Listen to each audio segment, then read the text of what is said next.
In this video, we would like to discuss regarding law of ownership.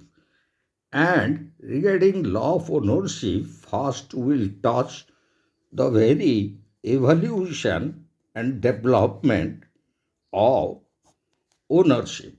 So, as we know, in the primitive societies, there were pastoral informal and only there was the idea of possession as because the primitive people were either huntsmen or horsemen or nomadic tribes, so there was no settled habitations, so no sense of ownership.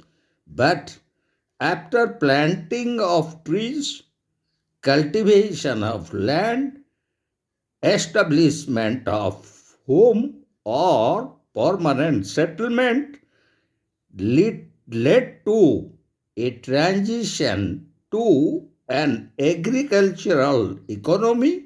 So there was a development of the sense of ownership. And now we'll deal how under Roman law the very idea of ownership was developed. So Roman law provided absolute right over dominion and possession, that is the physical control over the thing. In the same way, English law provided absolute right through the development of law possession, and as there was a development of Sicily. This Sicily was otherwise a land tenure system developed under the English feudal system, which ultimately led to the idea of ownership.